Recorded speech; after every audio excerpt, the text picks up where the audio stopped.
everyone. Today we're going to introduce the maze solving algorithm after we finish review important things about the graph theorem. So our topic is that we want to find some relationship between maze solving algorithm and the graph theory. So for our last video we proved the Kuratowski theorem, and I attached 2 example proof in the drives folder. And today we're going to review the intelligent maze solving robot based on image processing and graph theory. In this journal, it talks about 3 important algorithms to solve the maze. They're breadth first search, A-star algorithm, and best search algorithm. However, there's some other algorithm that has a strong link between them, and it's kind of important to know and understand them all. So I will just introduce them along the way that we look into those important algorithms. Before we introduce the algorithms, we should probably look into the vocabulary, because the words that they use for algorithm is a little bit different when they introduce in the graph theory. So basically, nodes are the vertices in graph theory, and heuristic value is the distance between the node and the endpoint. I think it could also denote to use some other information to help to solve the problem, but it is not the usual case. So firstly, let's look into the breadth first search, which is widely used for blind search, that if a user does not know anything before they enter the maze. So they start from this start point, and then it explore all the neighbor nodes and add them to queue, and when they finish exploring all the neighbor of S, then it start exploring other neighbors of the queue, and it goes like this, then it finishes research. And there's another algorithm that kind of have a close relationship with breadth first search, named is depth first search, but the sequence of them are a little bit different. You can see from the words from breadth and depth. So breadth first search goes something like this, and the depth first search goes something like this. For the breadth first search, it's kind of explore the map in this order, like I have noted, but for the depth first search, it kind of explore a first branch and then explore the second branch, things like that. It goes by branch instead of kind of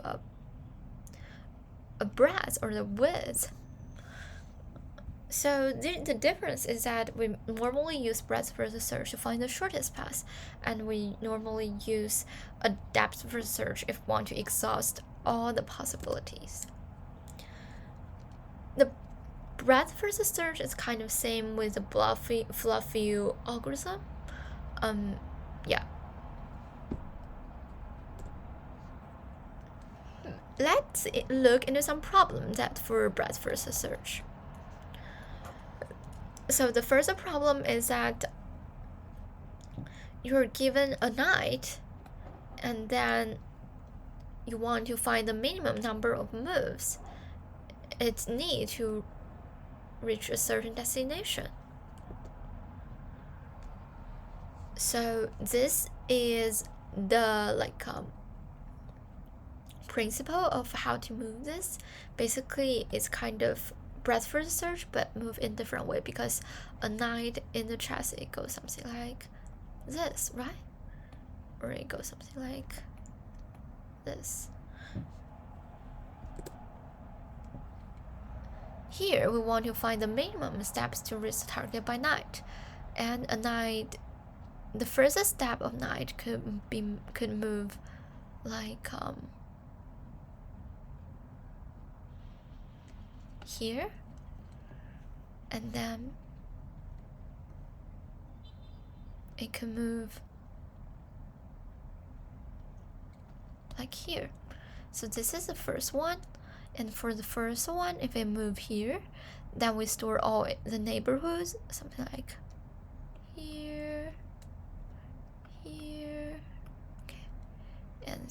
more points. And then after explore all the other neighborhoods, we kind of explore this second one, and then we will find it will reach the targets. So basically this is what it is. There are some other problems that if you want to try, you could try by yourself, but we do not elaborate more here. Then we will look into another kind of algorithm which a user or the robot have some previous knowledge about the map. So the first one is Dijkstra. Dijkstra remembers all the distance from one point to another. No, it's from one point to its neighbor. So is that it remembers that the distance between A and B are 3, distance between A and E are 3, distance between A and B are 2, and then it remembers all the distance between the points. And A-star algorithm is kind of developed from developed from Dijkstra, because Dijkstra require a lot of memory, especially if the map are too large. So the A-star algorithm basically remembers the distance between a point and its neighbor, and it remembers the distance between the point and the endpoint. So basically it has a heuristic value and the neighborhood value. And here's a video that explains the A-star search algorithm pretty well. So if you wanted to know more information about the A-star search algorithm, you should probably look into that. So the comparison between Dijkstra and the A-star algorithm is that Dijkstra algorithm finds the shortest path between the star node and all other nodes, and the A-star algorithm finds the shortest path between two nodes, and an A-star uses heuristic value and Dijkstra does not. Then we introduce the best first search algorithm.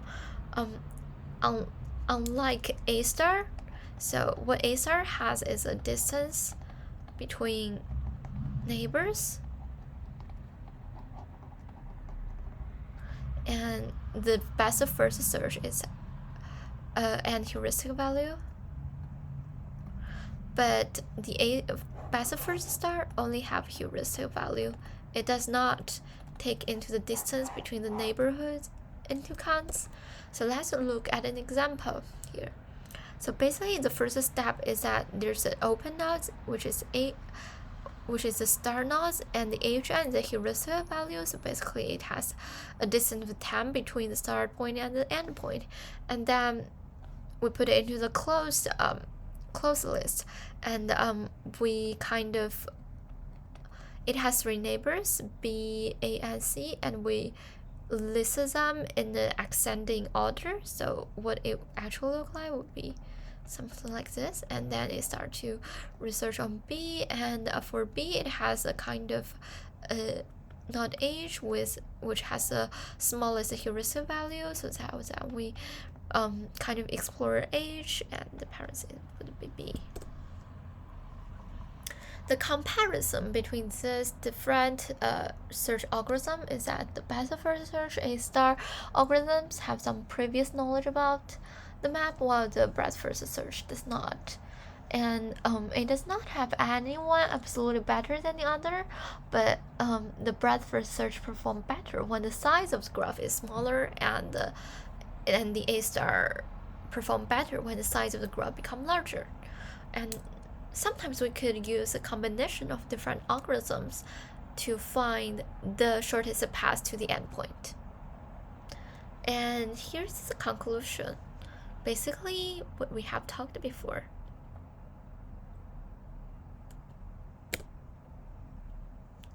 Here are some questions that I will look into it later, but feel free to comment if you have any good idea about that.